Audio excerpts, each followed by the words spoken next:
মানুষ, আপনি ডাক্তার হবেন, আপনি চিকিৎসা করবেন, আপনার যেটুকু বলা আছে ততটুকুর মধ্যে। আপনি একটা অজানা এলাকায় চলে আসেন, আপনার দেশের বাড়ি কোথায় বলবেন? নীলফামারীর লোক আসছেন চুয়াডাঙ্গায়, তা আবার আসছেন দামুরুদায়, দামুরুদার মধ্যে কারপাড়ডাঙ্গায়, কারপাড়ডাঙ্গার মধ্যে পীরপুর করবেন। কোথায় বুঝছেন আপনি আসছেন? যদি একটা উল্টো পাল্টা হতো, কেউ যদি ওখানে গিয়ে মনে করেন চোখে একটু দেখতে না পারতো, আপনার মায়ের একটু নিচে পড়তো, মানুষই তো মেরে ফেলা যেত আপনাদের দিকে। মানে আপনি যেগুলো লিখতে পারেন কিনা, হ্যাঁ, মানে ট্রাক লিস্ট আছে, ট্রাক লিস্টে কি আপনার এগুলো আসে? আপনি যেগুলো লিখছেন এগুলো কি আসে ট্রাক লিস্টের ভিতরে?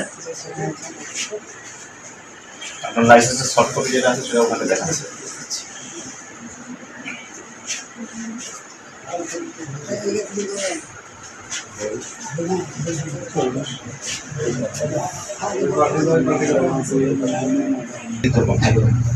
আপনি যেহেতু দামোদর উপজেলায় আসছেন, স্থানীয় স্বাস্থ্য প্রশাসনের সাথে আপনার যোগাযোগ কি হয়েছে?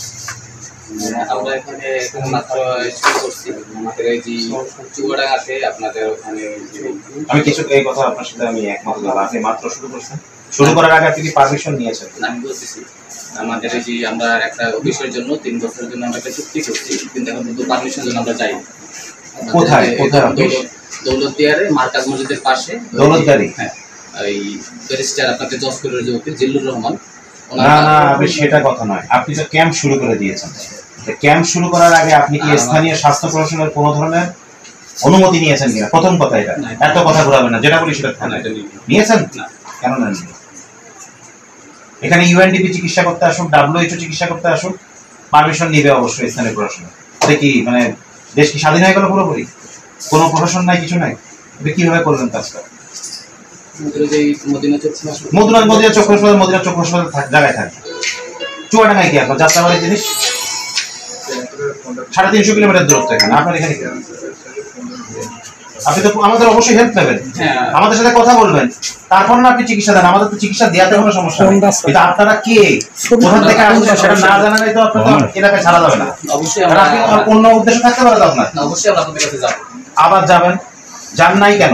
আপনি শুরু করলেন কি করে? কেন না যান, না শুনে, কারোর সাথে কথা না বলে স্থানীয় প্রশাসনের সাথে কথা বলা লাগবে না?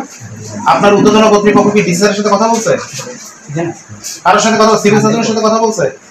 কারোর সাথে কথা বলেন না। বুঝতে পারছেন এটা অন্যায় করে ফেলছেন এবং ভয়ঙ্কর অন্যায়। কয়েকদিন আগে কিন্তু এটা নিয়ে অলরেডি আমি একটা জরিমানা করে গেছি, এখন আপনাদেরও করি। এখন জেলও খাটতে হতে পারে, জরিমানাও খাইতে পারবে, দুটোই একসাথে হবে।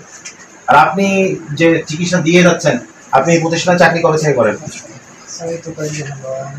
কয়দিন হলো? 20 তারিখ থেকে স্যার। কোথা থেকে পাস করছেন ভাই আপনি? আমি স্যার রংপুর ম্যাচ থেকে। রংপুর ম্যাচ থেকে পাস করছেন। আপনি তো মেধাবী মানুষ, তা আপনি তো প্রতিষ্ঠানে ঢুকছেন, কোথায় নিয়ে যাচ্ছে একটু খোঁজ রাখতে হবে না? আর আপনার কতটুকু আয়ত্ত, কতটুকু আপনি এখতিয়ার, সেটা আপনার জানা লাগবে না?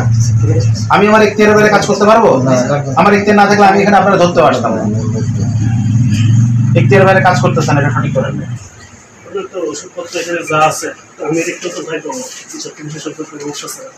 শোনেন, সবাই শোনেন। প্রাথমিক তো আমার একটা ধারণা আছে, আমি 5 বছর পরে এসেছি, তার মধ্যে 1 মাস মতো আমার ইন্টারন্যাশনাল আই প্লেসমেন্ট থাকে।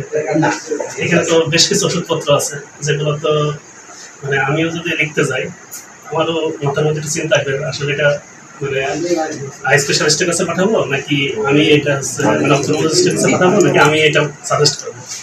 আপনি এই যেগুলো লিখছেন এটা কি আপনার এর আওতার মধ্যে আসে? মানে আপনি যতটুকু ডিসকাস করতে পারেন তার আওতার মধ্যে আছে? ওলোকেটাডিন আছে, তারপরে আরো অনেক ডাক্তার আছে কিছু দেখছি, ওগুলো কি আপনি প্রেসক্রাইব করতে পারেন কিনা?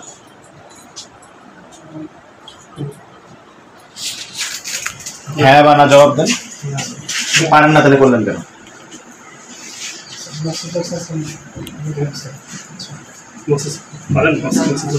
মেম্বার সাহেব, আপনাদের এখানে তারা যে এই কার্যক্রম করছে, এমন ওষুধ সে লিখছে মানুষের, যে ওষুধ লেখার ক্ষমতা তার দেয়া হয় নাই। স্যার আমার তো জানাই নেই, এখানে প্র্যাকটিক্যালে বসেছে হুজুর সাহেব। আমাদের বাড়ি গেল গত পরশুদিন, হুজুর আমাদের বাড়ি গেল, বললো মেম্বার সাহেব আমরা একটু চক্ষু বিষয়ে একটু বসবো, একটা ক্যাম্প তৈরি করবো, একটু চিকিৎসা দেবো। গত পরশুদিন ওই হুজুর আমাকে বললো, তা আমি বললাম ভাই আমি তো ডাক্তার নাই, আমি ডাক্তার বিশেষজ্ঞ নাই, তো আপনি একটা কাজ করেন উপজেলার কথা বলেন, উপজেলায় কথা বলেন, ওখানে তো অনেক ডাক্তার আছে, স্বাস্থ্য বিভাগ আছে, ওখানে কথা বলি যদি আপনার অনুমতি দেয় তাহলে আপনি আমার কাছে আসেন। আমি সেই কথা হুজুরকে বলেছি গত পরশু দিন, এই 2 দিনের মধ্যে ওরা কি বসি বললি কার সাথে কথা বলি বসলো এটা তো আমার জানা নেই আমাকে। আচ্ছা, এই ক্লাবের সেক্রেটারি ওই যে লালটু সাহেব দাঁড়ায় আছে, আপনারা অনুমতি দিলেন কি দেখে, কোন কাগজ দেখে? আমাদের অনুমতি বলতে কি ওনারা আমাদের কাছে আসলো, তো বললো যে এবার আমরা একটা ক্যাম্পেইন করতে চাই, তো চোখের ব্যাপারে তো আমার হচ্ছে যে এই ব্যাপারে বর্তমানে তো বিভিন্ন সমস্যা হচ্ছে চারিধারিতে, তো এখন তো ক্যাম্পেইনটা করে বলছে না আমাদের কোনো সমস্যা নেই, আমাদের অমুক জায়গায় অমুক আছে, মদিনা চক হসপিটাল আছে, মার্কাজ মসজিদের ওখানে অমুক কিছু করেছি, তো সব মিলে বলে আমাদের আপনারা একটু জায়গা দেবেন। তো আমরা বললাম জায়গা বলতে কি আমার তো সময় নেই, সময় তেমন পাওয়া যায় না, তো বলে একটু জায়গা দিয়ে না, আমরা ঠিক আছে এটা আপনারা যদি চাচ্ছেন মেম্বার সাহেবের সাথে কথা বলছিলেন? না আমরা বলি তা আপনার স্থানীয় জনপ্রতিনিধির সাথে কথা বলা লাগবে না যে আপনি একটা ক্লাব ঘর ভাড়া দিয়ে দিলেন, এখানে যদি তারা আরো অন্য কিছু করতো, এখানে যদি আদম ব্যবসা চলতো কি বলতেন? এটাও তো আদম ব্যবসা হচ্ছে খুব একটা কম না, কারণ এটা চোখ চলে গেলে কিন্তু চোখ দেওয়ার ক্ষমতা কিন্তু আর নাই।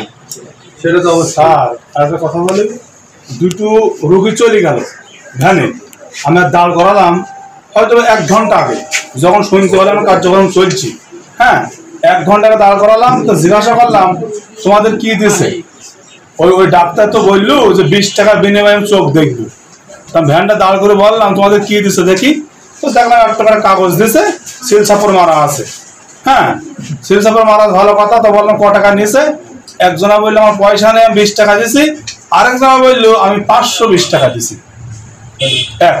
520 টাকা দিলে তাকে আমার ধরলাম কিসের বিনিময়ে তুমি দিবি, দেখলাম একটা চশমা আছে একটা ডব আছে, তো ওই ডব তো সে ইউজ করবি,